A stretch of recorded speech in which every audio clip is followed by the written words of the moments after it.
முதலமைச்சர் மு.க.ஸ்டாலின் அவர்கள் சமீபத்துல உங்களில் ஒருவன் அப்படிங்கிற மாதிரி ஒரு ஏவியை ரிலீஸ் பண்ணியிருந்தாரு. இந்த ஏவியில பாத்தீங்கன்னா பின்னாடி ஒரு வாய்ஸ் கேள்வி கேக்குது. அதுக்கு முதலமைச்சர் மு.க.ஸ்டாலின் பதில் சொல்றாங்க. இந்த 4 வருஷத்துல என்ன மாற்றத்தை உணர்ந்திருக்கிறீங்க? நாம ஆட்சி பொறுப்புக்கு வந்ததுல இருந்து இதுல அப்சல்யூட்லி எதை பத்தி கேள்வி கேட்பாங்க, இந்த பட்ஜெட் விஷயத்தை பத்தி தான். ஏன்னா நிர்மலா சீதாராமன் அவர்களுக்கும் திருச்சி சிவா அவர்களுக்கும் ஒரு பிரச்சனை நடந்துச்சு இல்லையா? இப்ப அதை பத்தி சொல்லாம சொல்றாங்க. எப்படின்னு பாத்தீங்கன்னா, இந்த மாதிரி சென்ட்ரல் கவர்மெண்ட்ல இருந்து இது வரைக்கும் எந்த ஹெல்ப்புமே தமிழகத்துக்கு கொடுத்ததே கிடையாது.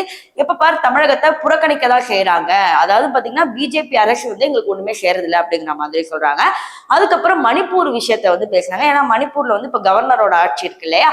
அதை பத்தி கேட்கும்போது பாத்தீங்கன்னா அதுல முதல் இருந்தது பிஜேபி கவர்மெண்ட் தான். ஆனா இப்ப கலைச்சது எதனால பாத்தீங்கன்னா மக்களோட அந்த சக்தினாலதான் கலைச்சிருக்கிறாங்க. ஏன்னா எப்படியோ மணிப்பூர்ல முதலமைச்சரோட அந்த ஆட்சி தான் இருக்கணும்னு நினைச்சு பார்த்தாங்க போல பிஜேபி. ஆனா எப்படியோ மக்கள் அதை இது பண்ணிட்டாங்க. சோ மக்களுக்கு தெளிவா தெரியுது.